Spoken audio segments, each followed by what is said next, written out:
نحمدہ ونصلی علی رسولہ الکریم اما بعد وظائف ٹیوب چینل کے معزز سامعین و ناظرین السلام علیکم ورحمۃ اللہ وبرکاتہ۔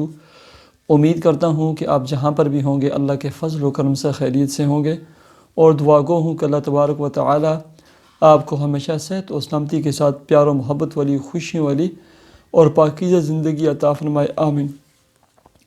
پیارے سامعین و ناظرین، بہت ساری ہماری بہنیں بھائی لکھتے رہتے ہیں کہ ہماری اولادیں جوان ہو چکی ہیں، اب ان کی ہم نے شادیاں کرنی ہیں، ہمارے مالی حالات ٹھیک نہیں ہیں، ہمیں پیسوں کی ضرورت ہے، رقم کی ضرورت ہے، اور رزق کی تنگی ہے، کاروبار ہمارے بہت ویک ہو چکے ہیں، ہمارے اخراجات بہت زیادہ ہیں اور آمدنی کے جو ذرائع ہیں وہ کم ہیں، اس کے لیے کوئی عمل اور کوئی وظیفہ بتلائیں۔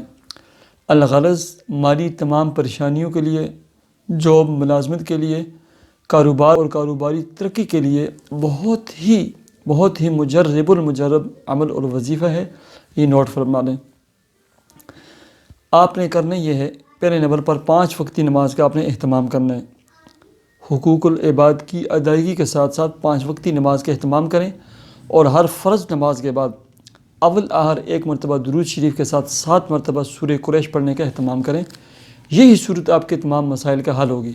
اب وظیفہ نوٹ کر لیں۔ جب آپ کو رقم اور پیسوں کی ضرورت ہو، وظیفہ یہ ہے کہ فجر کی نماز سے پہلے بیدار ہونے کی کوشش کریں۔ جتنا کوشش کریں گے اللہ تبارک و تعالی آپ کے عمل میں، علم میں، آپ کے صحت میں، عمر میں، کاروبار میں، دولت میں، ہر چیز میں برکت عطا فرمائیں گے۔ اٹھیں، 2 رکعت، 4 رکعت، 6 رکعت صلاۃ تہجد کی نیت سے ادا کریں۔ اگر نہیں اٹھ سکتے تو فجر کی نماز کے لیے بیدار ہو جائیں، فجر کی نماز پڑھیں۔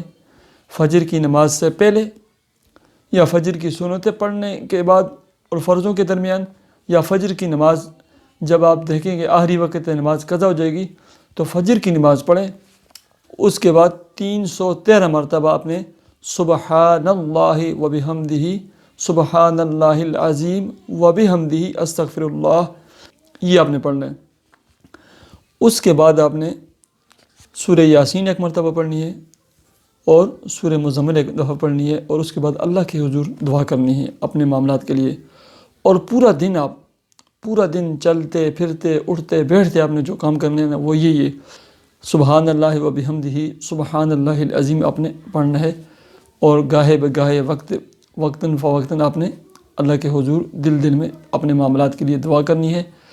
اللہ تبارک و تعالی آپ کے تمام مالی معاملات کو، پریشانیوں کو، الجھنوں کو اپنے فضل و کرم سے دور فرما کر آپ کے رزق حلال، کاروبار، جاب، ملازمت میں خوب برکتیں عطا فرمائے۔ اللہ تبارک و تعالی آپ کی گھریلو الجھنوں کو، مالی پریشانیوں کو اپنے فضل و کرم سے دور فرمائے۔ تبارک و تعالی آپ کی تمام مشکلات کو دور فرما کر آپ کی ہر دلی جائز تمنا اور مراد کو پورا فرمائے۔